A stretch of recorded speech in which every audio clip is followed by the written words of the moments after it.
No sé, Frida Eterna se llama el nuevo trabajo de la destacada escritora e ilustradora Daniela Thiers, muy conocida por su saga Alegría y Sofía, y que ahora tiene esta nueva creación y la tenemos al otro lado de nuestro Zoom. Daniela, ¿cómo estás, Daniela? Buenos días. Hola, muy bien, ¿se me escucha? Se te escucha perfecto, se te ve regia, estamos muy bien para nuestra conversación. Oye, me hizo mucho reír Frida, lo pasé muy bien. Ay, qué bueno. Sí, y menos mal que estaba sola en mi casa tranquila, porque yo pensaba, si hubiera ido leyendo esto en el metro, la gente me carcajeó un par de veces, porque Frida es muy chistosa. Sí, sí, Eh, ellos eran de humor. sí, la Tania dice que se parece a mí y ahora entendí por qué, porque es mechita corta y es bien ridícula. Sí, y es ruda, es muy Sí, ruda. además del pelo morado, que ahí también tenemos ahí un encuentro con Frida. Oye, Frida, cambia un poco lo que conocemos de tu trabajo, Daniela, porque para quienes no lo saben, Alegría y Sofía es una saga súper, ultra exitosa que ha vendido muchísimo y que se trata de un par de adolescentes que conocimos cuando ellas tenían 12, 13 años más o menos, ¿no? Sí, Y las hemos ido acompañando a lo largo de la adolescencia y diríamos que es una serie realista, es una serie de chicas, ¿cierto? Que están pasando por todas estas historias, aunque en las últimas nos dimos unas vueltas más o menos fantásticas, pero partió muy realista, Alegría y Sofía. sí, sí, después se Eh, convirtió en algo mágico. Se convirtió en algo mágico. Y en esa línea está Frida Eterna, que a mí me llamó mucho la atención porque lo empecé a leer, Daniela, y dije, aquí habrá algo antes porque parte como al medio la historia. Partimos ya con Frida muy instalada, ¿cierto? Sufriendo porque es una vampira que siente que su vida no tiene sentido y tratando de Mm, buscarle algún sentido. Y ella cree que si vuelve a ser humana, su vida va a adquirir una trascendencia que hoy día, siendo un ser eterno, no tiene. Y se lanza, ajá. ¿cierto?, en una aventura que la va a llevar a hacer un pacto con el demonio, ni más ni menos, con Satanás mismo, que es muy chistoso también, Satanás mismo. Es un regio, un rubio, así como full taquillero. Taquillero que antiguo, las generaciones nuevas que van a leer Frida no saben de Pero qué te estoy entiendo. hablando. Y ella, él la manda a ella a cazar a tres demonios que andan sueltos en Hamelin, que no es la Sí. Hamelin que nosotros tenemos en la cabeza. Y ahí la historia, además de fantástica, da una vuelta policial, ¿no? Y leía en tus comentarios al final del libro que esa fue una de las cosas que fue desafiante para ti, meterte como en un relato más de investigación. Cuéntanos respecto a eso. Sí, bueno, siempre quise hacer un personaje detectivesco, porque igual los personajes oscuros a mí me traen mucho la atención. Alegría, que fue uno de mis primeros personajes, es medio oscuro, pero acá Frida también quise darle como crear personajes oscuros porque siento que son atractivos, son más desafiantes. Entonces tuve que leer un poco de Sherlock Holmes y ver la serie de Sherlock Holmes, porque igual tiene un nombre eso de deducir cosas, ser Mm, observador, que es racionamiento deductivo. Entonces tuve que leer de eso para construir este personaje que si bien ya sabía un poco cómo iba a ser la personalidad y todo, pero pensamientos de detective es otra cosa que yo no tengo, porque es ujú. fácil uno darle personalidad a personajes con cosas que uno no sé, un personaje que le guste las cosas tiernas como Sofía, porque a mí me gustan las cosas tiernas, eso es muy fácil, pero otro personaje que no necesariamente a veces siente o piensa como yo es más desafiante y más entretenido. Claro, y ahí aparece Clay, Sí. perdón, que es este Mm. colorín que todavía no sabemos, ¿no? Que aparece en una escena muy chistosa. Esa fue una de las que me carcajé. Cuando se Cuando se conocen. encontró con Frida. Sí, con su encuentro con Frida, que es un meet cute, diríamos históricamente, pero que acá tiene una vuelta de tuerca un poco muy ridícula. Sí. Y es muy graciosa. Y claro, después nos enteramos que Killian Clay es un gran investigador que tiene también capacidades sobrenaturales, aunque en este libro no sabemos por qué. Y aquí Sí. inmediatamente va la pregunta, Daniela, respecto a, entendiendo que esto es Frida Eterna uno dice acá, muy claro, es Sí. cierto, en el lomo del libro. Entonces cuéntanos respecto a la entrada a otra saga. ¿Cómo se hace eso? Como tú dices, voy a partir por este personaje, pero tengo mucho que decir de este personaje. Sí, bueno, eso cuesta mucho porque tengo que ser muy organizada. La verdad es que todo depende de cómo le vaya, porque si bien van a ser 3 libros, yo firmé un contrato con la editorial para 3 libros y he entretenido, siempre quise hacer una trilogía. Ahora si le va muy bien, tengo muchas más historias que contar. Quiero contar, por ejemplo, la historia de Lucifer desde mi perspectiva, de cómo, porque Lucifer es una historia súper entretenida. Mi abuela católica me la contaba cuando yo era niña. No soy católica, pero hay historias entretenidas. Uh -huh. Entonces, la historia del ángel caído me encantaría narrarla, pero no por los 3 libros, sino después. por ejemplo. Y cada libro se va a encontrar con un demonio, por eso son 3 demonios y 3 libros. Y yo tengo que hacer calzar como todo eso en los 3 libros. Además quiero contar un poco de Frida cuando se convirtió en vampira, que va a ser interesante. Killian, ¿por qué tiene estos poderes sobrenaturales? Que también lo voy a contar. Quiero contar un poco de por qué ella en el fondo quiere volver a ser humana, por qué, dónde ella sacó la idea que en el alma está el sentido de la vida. Todo eso quiero ir narrándolo en los 2 libros que se vienen. Uy, pero hartas cosas para contar. Aquí hay Sí, por eso también está esta idea de que como que la historia parte y ya estamos metidos con Frida, ¿no? No está el claro, origen. Partimos ya con claro. Frida con esta crisis existencial, digamos, en que Sí, está metida. Ahora, también a mí me da la impresión que, como yo he ido leyendo Los Alegría y Sofía, también es interesante, Daniela, ver cómo en todos estos años, porque Alegría y Sofía partió el 2012, entonces ya han pasado sí. 12 años de tu trabajo con ella y más, porque me imagino que te acompañan desde antes. También hay uno ve tus propios riesgos, ¿no? Como autora y como a ti mismo, qué es lo que te interesa, qué es lo que ha ido cambiando y también cómo ha mejorado y has desarrollado nuevas técnicas en ese sentido, también visualmente, porque tú escribes y ilustras cada uno de Ajá. estos libros. Hablemos un poco también de que en estos 12 años ha cambiado muchísimo la posibilidad de llegar a las audiencias, los públicos son distintos, tú eres de la generación de Harry Potter, lo hablamos la otra vez cuando Sí. viniste a la radio, pero hoy día las generaciones se están alimentando de otras cosas, no sé, pues, Alas de Sangre y todo eso, y Bridgertown y todas esas cosas entre romance y magia. ¿Cómo sitúas tu propia producción en esos contextos cambiantes? Uy, yo creo que es súper complejo porque, claro, yo si bien, yo dije, ya a mí me ha ido bien con Alegría y Sofía, que no significa que quizás Frías tenga el mismo éxito. Yo recuerdo cuando hice Alegría y Sofía, siempre pensé, no, a las niñas de 14 años les va a gustar esto, no, esto va a ser para niñas preadolescentes, 14, 13 años. Porque Alegría y Sofía tienen esa edad. Mentira, las niñas de 8 años empezaron a leerlo, entonces el público se da orgánico, siento que es un poder que yo no puedo manejar a veces. Y ahora Frida incluso, o sea, perdón, Alegría y Sofía lo leen las mamás. Si bien y yo también dije, ya Frida va a ser más para grandes, quizá. Lo mismo pensé que Alegría y Sofía. No, Frida va a ser, yo creo que arriba de 12 años por si acaso, porque salen personajes oscuros, quizá alguna mamá quizá no le va a gustar, no sé. Y estos días me han mandado muchas mamás se han comunicado conmigo por Instagram, me han mandado fotos de su hija que también tienen 8 o 9 años y que le ha gustado Frida por un tema de que también me preguntan, oye, ¿para qué edad es? Y yo de referencia tomo Merlina y Stranger Things, que Ok, también lo han visto en niñas sí. chicas. Entonces digo, mira, si vieron Merlina y Stranger Things, Frida, no hay ningún problema. Entonces siento que uno también subestima a los niños y no sé, igual también el humor, no quería hacerlo tan oscuro, entonces por eso también el humor también es súper difícil sacar el humor de mi personalidad, me encanta el humor, pero tuve que equilibrar entre oscuro y humor. Bueno, pero igual funciona, ¿no? Porque pensaba a propósito de lo que decías.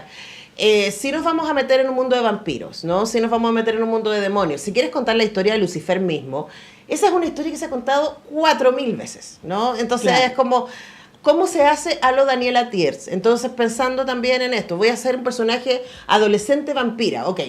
Hemos leído un montón sobre eso, ¿no? ¿Cuál es Claro. la vuelta de tuerca que tú dices, esto es la parte que yo puedo aportar y darles también a mi público cosas que no han visto antes?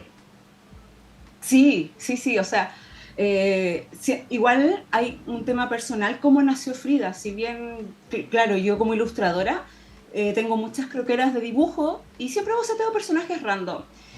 Y bueno, esto es una historia muy personal, pero Frida yo la empecé a bocetear en enero 2020 y después con los meses entendí por qué hice este personaje oscuro que no tenía sentido. Yo estaba pasando por un duelo, porque en diciembre de 2019 falleció una amiga mía de cáncer. Y fue súper doloroso. Hace 2 años a mi abuela también falleció, pero para mí la muerte de mi abuela fue como algo natural. Los Claro, abuelitos llegan a un punto. Y lo de mi amiga fue mucho más traumático, fue mucho más por doloroso, porque mi supuesto. amiga tenía un hijo.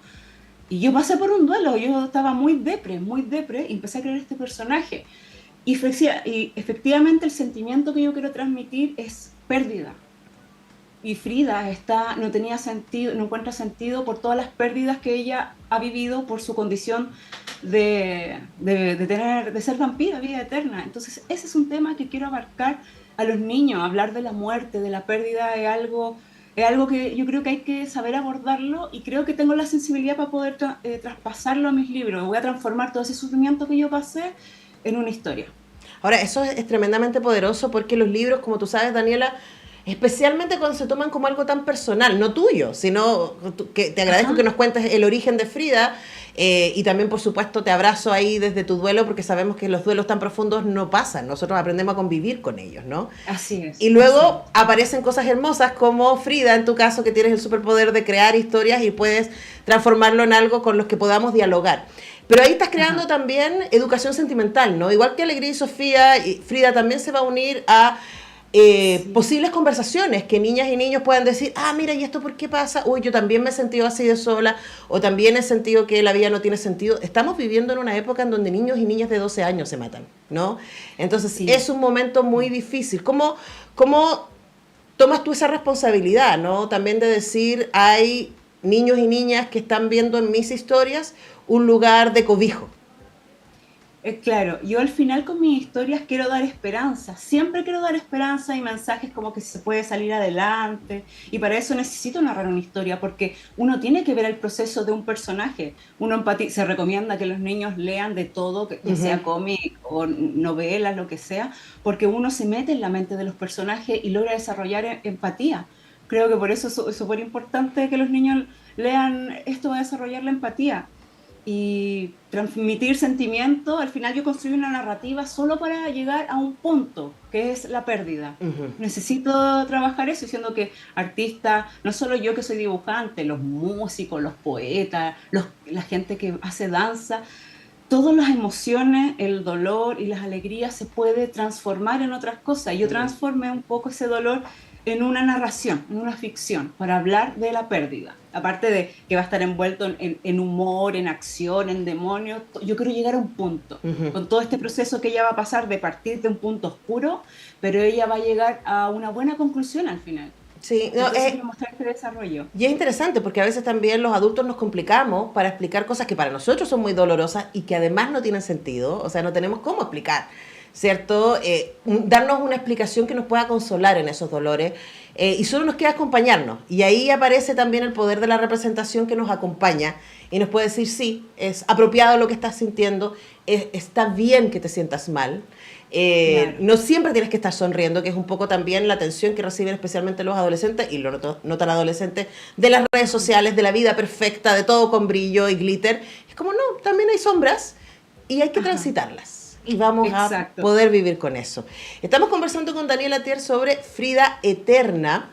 Ella, insisto, por si llegaron más tarde, les cuento que ella es muy conocida por su trabajo con la saga Alegría y Sofía, que tiene alegría, yo las tengo todas, ¿sabes? Las he leído todas porque conozco muy bien el trabajo de Daniela y puedo decir además que yo lo paso muy bien leyendo a Daniela. Claramente no soy su público objetivo, estoy pasado como 30 años en su público objetivo. Me lee de muchas edades. Pero es muy divertido, ¿no? Y ahí preguntarte también respecto a las referencias, porque el libro se mueve, por supuesto, te metes en un mundo más oscuro y ya nos dice la portada, ¿no? Una portada en gris, morado, rojo, hay una cosa que es mucho menos luminosa de lo que estamos acostumbrados a ver en tu trabajo y la obra misma, en general, la mitad de la obra ya está toda ennegrecida, ¿no? Trabajaste con muchos negros, pero no sueltas el kawaii. Hay una ternura constante y esa fue una de las cosas que me hizo reír mucho el gato con corbata, que era una cosa alucinante. No lo puedo superar. Ay, qué bueno que te gusta esa parte. Sí, me dio mucha risa el gato con corbata y la cara de Frida, así que no lo puedo superar. Entonces cuéntanos también respecto a ese cruce, ¿no? De lo kawaii, lo tierno, ¿cierto? Estos ojitos grandes con brillo, ¿cierto? Que estamos tan acostumbrados a ver en la animación oriental, con meterte en lo fantástico. Claro, al final yo creo que escribo todo lo que me gusta, todo. Entonces, si bien yo decidí ya, si voy a hacer un personaje de vampiro, la historia se va a tornar más oscura, pero eso no excluye que haga un personaje tierno o que Frida ponga ojitos también. Si bien Frida va a tener una gama más amplia de personajes, porque a diferencia de Alegría y Sofía, que está muy marcada la personalidad de estas dos amigas, Frida quiero hacerla más compleja, que pueda ser como ruda y pueda ser muy vulnerable también, y de eso se trata. Tiene fuerza sobrehumana, pero está sufriendo mucho. Ella en el fondo está sufriendo mucho y necesita darle sentido a su vida. y va a pasar por muchas emociones. Quiero mostrar una gama más amplia de emociones que lo que es Alegría y Sofía. Y eso me parece hermoso, ¿sabes qué? Aquí también te lo cuento a ti, le cuento a nuestros auditores. Hay mucha terapia para abuenarme con la vulnerabilidad, porque claro, una tiene ahí el perfil de mujer súper fuerte y poderosa, ¿cierto? Y bla. Y por muchos años fue como, ok, soy esa, pero también soy esta otra, que le duele las cosas, que se afecta, que no entiende, ¿cierto? Este lado vulnerable. Y en los últimos meses he estado dándole vuelta a eso y entendiendo que no es solo que soy esta y también esta otra, sino que soy esta porque soy esta otra. Y Claro. que el dolor, la sensibilidad, ¿cierto? La vulnerabilidad es lo que me permite ser fuerte en otras áreas. Y quizás vamos a acompañar a Frida en ese camino también. Sí, yo creo que yo igual antes pasé por eso, como ser la chica fuerte, como que nada me afecta. Y de hecho, después del duelo que viví, se me rompió esa máscara, que fue una construcción de mi propio ego. Ujú. Se me rompió esa máscara y aprendí a ser vulnerable. Y antes yo rechazaba mi vulnerabilidad porque típico, te me haces débil, sufro más y soy más vulnerable. Y no, me di cuenta que estaba muy, muy equivocada. La vulnerabilidad me dio más empatía hacia los demás y hacia mí misma. Es un regalo ser vulnerable porque yo puedo descubrir por qué estoy llorando, este dolor viene de acá y puedo trabajarlo. Entre más vulnerable soy, más me conozco a mí misma, más conozco mi emoción y más puedo trabajarlas. Ujú. Y eso es Yo creo que clave. eso Es clave y me parece muy lindo que lo estés compartiendo y también con tu público que es más joven y adolescente, porque en este mandato también feminista que vivimos de ser superwoman, ¿cierto? Y un malentendido feminismo, creo yo, de decirte, no, si nosotros podemos con todo, y es como, a veces queremos hacernos un bollito y quedarnos guardadas y no queremos sí, nada, ¿no? pero es que yo creo que podemos ser ambas cosas. Por supuesto. Y Alegría y Sofía me enseñó esto. A mí siempre me preguntan, pero ¿quién eres tú, Alegría y Sofía? Y yo le digo, yo soy ambas. Todas somos ambas. Todas somos un lado A y B. Todas podemos ser rudas y tiernas. Todas podemos ser fuertes y vulnerables. Yo creo que no hay que elegir.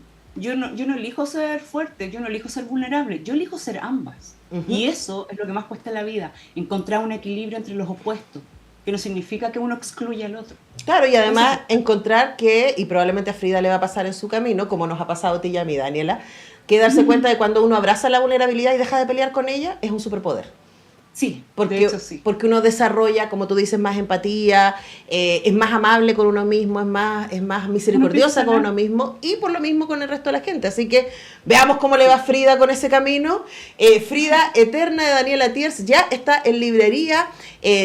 Publica y distribuye Planeta, así que pueden conseguirlo ahí en las redes de Planeta y seguir, por supuesto, a Daniela Tiers en sus redes sociales. Daniela, un placer conversar contigo. Gracias por esta conversación. Igualmente. Te mando un Gracias por abrazo. invitarme.